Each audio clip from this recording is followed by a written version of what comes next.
VT Bulletin sponsored by Uttam Singh Academy, Rewa. नमस्कार, Vindhya times में आपका स्वागत है। आज की बुलेटिन की खबरों के साथ हाजिर हुए हैं। पहली खबर की बात करते हैं। मध्य प्रदेश में बढ़ते कोरोना वायरस के खतरे को देखते हुए सभी महाविद्यालयों और विश्वविद्यालयों ने आगामी आदेश तक परीक्षाओं को स्थगित कर दिया है। ऑफलाइन परीक्षा कराने के फैसले पर छात्रों का काफी विरोध देखा गया था, जिसके बाद फिलहाल परीक्षाओं को रोक दिया गया है। इस बीच रीवा के टीआरएस कॉलेज के छात्र छात्राओं द्वारा विरोध प्रदर्शन किया जा रहा है। टीआरएस कॉलेज स्वशासी एक्सीलेंस है, जिसके कारण जहां बाकी कॉलेजों में परीक्षाओं को स्थगित किया गया है, वहीं टीआरएस कॉलेज में परीक्षाएं आयोजित करने का फैसला किया गया है, जिस पर विरोध जताते हुए एनएसयूआई द्वारा प्रदर्शन किया गया। एनएसयूआई के प्रदेश सचिव अभिषेक तिवारी एवं जिला उपाध्यक्ष शुभम सिंह चंदेल सहित सभी छात्र छात्राओं ने परीक्षा के विरोध में सड़क पर उतरकर परीक्षा को रद्द करने की मांग की। उनका कहना है कि महामारी के प्रकोप में वह अपनी जान जोखिम में नहीं डालना चाहते हैं, जबकि कॉलेज प्रबंधन द्वारा मनमानी तरीके से परीक्षा आयोजित कराई जा रही है और छात्र छात्राओं के स्वास्थ्य के साथ खतरा मोल लिया जा रहा है। यहाँ बैठे थे, क्या मांगे थे? जैसा कि आप सबको मालूम है, महामारी बढ़ रही है। प्रदेश भर में आज गोविंद सिंह राजपूत भी कोरोना पॉजिटिव हुए हैं, कलेक्टर छतरपुर के भी पॉजिटिव हुए। हमारे छात्र क्या जान हथेली में रख परीक्षा देंगे क्या? पर ये प्राचार्य का जो फरमान आया है कि 11 तारीख से परीक्षाएं होंगी, विश्वविद्यालय ने 250 महाविद्यालय की परीक्षाएं निरस्त कर दी। लेकिन एक इकलौता ऐसा महाविद्यालय है स्वशासी होने के नाते अपनी मनमानी तरीके से टाइम टेबल जारी किया। उसके विरोध में एनएसयूआई के साथियों के साथ बड़े भाई सोम सिंह चंदेल सभी साथियों के साथ मैंने ये आज महाविद्यालय के गेट पर तालाबंदी कर और इस चीज़ का विरोध किया है, इस चीज़ के लिए प्रदर्शन किया है कि परीक्षाएं रद्द हो और ओपन बुक या ऑनलाइन प्रणाली से परीक्षाएं कराई जाए। अगर नहीं कराते हैं तो आप लिखित रूप से अगर दे सकते हैं तो दे दीजिए प्राचार्य जी कि हम जिम्मेदारी लेते हैं। 2 गज की दूरी में पेपर कराएं। क्या व्यवस्थाएं हैं 2 गज की दूरी में परीक्षाएं कराने के लिए? इनके पास नहीं है, ना तो इनके पास कोई ऐसी सुविधा है कि ऑनलाइन सॉफ्टवेयर के माध्यम से। तो मेरी मांग है कि ओपन बुक तरीके से पेपर कराया जाए। तब तक ये फिलहाल स्थगित किए जाए पेपर। जो भी सरकार, जो भी ऊपर से निर्देश दिए जाएं, जो भी छात्र में हो उसके लिए काम हो, ये परीक्षाएं निरस्त हो, आगामी दिनों के लिए ओपन बुक की परीक्षाएं हो। महात्मा गांधी पर अभद्र टिप्पणी करने वाले कालीचरण महाराज के समर्थन में आज रीवा में बजरंग सेना उतरी। कालीचरण महाराज का समर्थन करते हुए बजरंग सेना के कार्यकर्ताओं ने छत्तीसगढ़ के सीएम का पुतला दहन किया।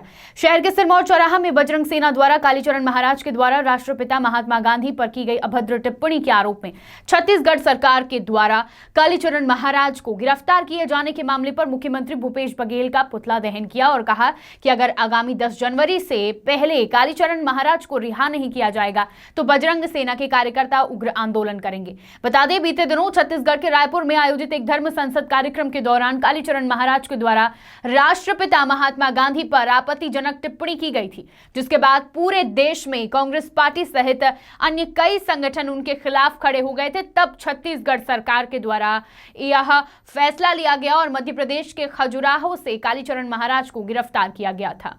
आज रीवा के कृष्णा राज कपूर ऑडिटोरियम में पूर्व सांसद सुखलाल कुशवाहा की 98वीं जयंती पुष्पांजलि एवं संगोष्ठी समारोह का आयोजन किया गया, जिसमें प्रदेश एवं विंध्य क्षेत्र भर के कई नेता सम्मिलित हुए। इस संगोष्ठी में लोगों की काफी भीड़ देखी गई, जहां पूर्व सांसद सुखलाल कुशवाहा के विचारों को साझा किया गया और उन्हें याद किया गया। इस मौके पर सतना विधायक सिद्धार्थ कुशवाहा ने कार्यक्रम में शामिल होने वाले सभी लोगों का धन्यवाद किया और कहा कि काफी कम समय में यह कार्यक्रम आयोजित किया गया है, जिसमें पूर्व सांसद के विचारों पर बात की गई और उन्हें याद किया गया। आज ये क्या कार्यक्रम का आयोजन किया जा रहा है, क्या उद्देश्य इस कार्यक्रम का? अरे भाई, आप लोगों का स्वागत है इस विचार गोष्ठी में, पुष्पांजलि के इस कार्यक्रम में। आप सब पत्रकार साथियों का स्वागत है।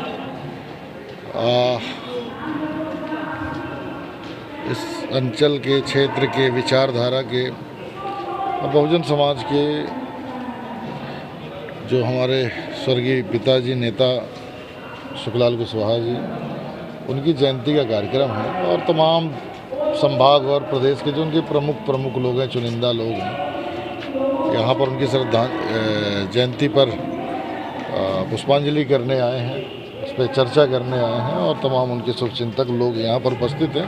आपने जैसा कि मंच पे देखा होगा, हर दल, हर समाज और हर क्षेत्र के लोग हैं वहाँ पर, वो चाहे अनूपपुर हो, चाहे सीधी हो, सिगरौली हो, सतनारी व पन्ना, छतरपुर, टीकमगढ़, आसपास तमाम चूँकि ये कार्यक्रम परंपरागत होता रहा। रीवा के लोगों ने भी बहुत पहले जब वो इस दुनिया में थे तो जन्मदिन का कार्यक्रम एक बड़े मंच के रूप में मनाया था, अगर आपको ध्यान हो। और उनके गुजरने के बाद उनके जो शुभचिंतक हैं, उनके जो साथी हैं, जो संघर्ष के साथी हैं, उन लोगों ने इच्छा जाहिर की थी कि कार्यक्रम हम यहाँ करना चाहते हैं। और चूँकि आचार संहिता थी, अगर आचार संहिता होती, चुनाव हो रहे होते तो 6 तारीख को वोट पड़ने थे, इसलिए पहले से कोई तैयारी नहीं थी। लेकिन आचार संहिता ख़त्म होने के बाद यहाँ के हमारे सहयोगियों ने जिस तरीके से जल्दी में कार्यक्रम तय किया और आयोजित किया, इसलिए उनका बहुत बहुत शुक्रिया था, बहुत बहुत धन्यवाद। और आप लोगों का भी बहुत बहुत स्वागत, बहुत बहुत धन्यवाद। वर्तमान में जो राजनीतिक परिस्थितियाँ बनी हुई हैं, जिस तरीके से आरक्षण के साथ खिलवाड़ प्रदेश सरकार कर रही है, केंद्र की सरकार ने जिस तरीके से किसानों के विश्वास के साथ खिलवाड़ किया है, ये आने वाले भविष्य में खतरे की घंटी है कि जिस तरीके से न्यायपालिका का उपयोग किया जा रहा है, सरकारें न्यायपालिका का उपयोग करके लोगों को भ्रमित कर रही हैं और कह रही हैं कोर्ट का निर्णय है। ये एक बहुत बड़ा गंभीर विषय है और इस बात को लेकर चर्चा जारी है और लगातार लोग अपनी अपनी बात रख रहे हैं और ये अभी अगले कुछ घंटों तक सतत जारी रहेगा। जहां पूरे देश में कोरोना की तीसरी लहर तेजी से अपना पैर फैला रही है, वहीं आज भी लोग लापरवाही बरत रहे हैं, चाहे वो शासकीय कार्यालय हो या फिर कोई भी संस्थान। जिला प्रशासन, शहडोल जिला प्रशासन भी कई बार जिले की जनता से मास्क और सोशल डिस्टेंसिंग का पालन करने की कई बार अपील कर चुका है, पर लोग मान नहीं रहे हैं। जिला प्रशासन कोरोना की तीसरी लहर के बचाव के लिए तैयारियां पूरी कर चुका है। वहीं जिले में वैक्सीनेशन को लेकर सख्ती बढ़ती जा रही है, लेकिन लोग वैक्सीन लगवाने के बाद अब अपने आप को शायद यह समझ रहे हैं कि कोरोना उन्हें नहीं हो सकता। अब प्रशासन द्वारा बार बार अपील की जा रही है कि मास्क जरूर लगाएं, सोशल डिस्टेंसिंग का पालन करें, लेकिन जिले में, शहडोल जिले में इन तमाम नियमों की धज्जियां उड़ते भी दिखाई दे रही हैं। सीधी जिले के चुरहट तहसील अंतर्गत धान खरीदी केंद्र पचोखर से एक बड़ा मामला सामने आया है, जहां किसानों ने धान खरीदी केंद्र पर आरोप लगाया है कि वे कई दिनों से अपनी धान को धान खरीदी केंद्र में रखकर इंतजार कर रहे हैं, पर बोरी न मिलने के कारण से खरीदारी नहीं हो पा रही है। किसानों का कहना है कि वह हफ्तों से रोज आते हैं और लौट जाते हैं, पर उनका कार्य नहीं हो पा रहा है। साथ ही साथ ग्रामीणों ने आरोप लगाया है कि धान खरीदी केंद्र में VIP कल्चर को महत्व दिया जाता है, मतलब जिसकी पकड़ है उसका काम आसानी से हो जा रहा है। ग्रामीणों का आरोप है कि रसूखदार लोगों का कार्य तो तुरंत कर दिया जाता है, पर गरीब और किसान वर्ग के लोग हफ्तों तक इंतजार करते रहते हैं, जिसके कारण उनका बहुत अधिक समय अनावश्यक रूप से व्यय हो जाता है।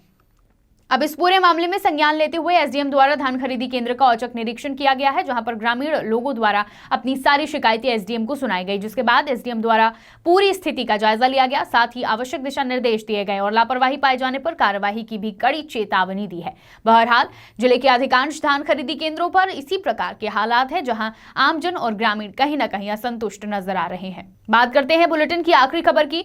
सीधी जिले के बहरी थाना अंतर्गत कुकुराव गांव के पास हुए दर्दनाक सड़क हादसे में पिता की मौत हो गई और पुत्र घायल हो गया। आपको बता दें कि पहाड़ी निवासी दशरथ साहू और उसके पुत्र बहरी थाना अंतर्गत पहाड़ी से कुकुराव जा रहे थे कि अचानक ग्राम कुकुराव पहुंचते ही गाड़ी अनियंत्रित होकर पेड़ से टकरा गई, जिससे जबरदस्त टक्कर हुई और गंभीर चोट लगने की वजह से जिला अस्पताल सीधी में इलाज के लिए ले जाया गया, जहां उसकी मौत हो गई। पुत्र को मामूली चोट आई है। टक्कर इतनी जबरदस्त थी कि गाड़ी के परखच्चे भी उड़ गए। वहीं बहरी पुलिस सूचना पाते ही घटनास्थल पर पहुंची और मामले की विवेचना में जुट गई है। सीधी से अभिलाष मिश्रा की रिपोर्ट। विंध्य की तमाम खबरें लेकर कल फिर हाजिर होंगे। देखते रहिए विंध्या टाइम्स। बहुत बहुत धन्यवाद।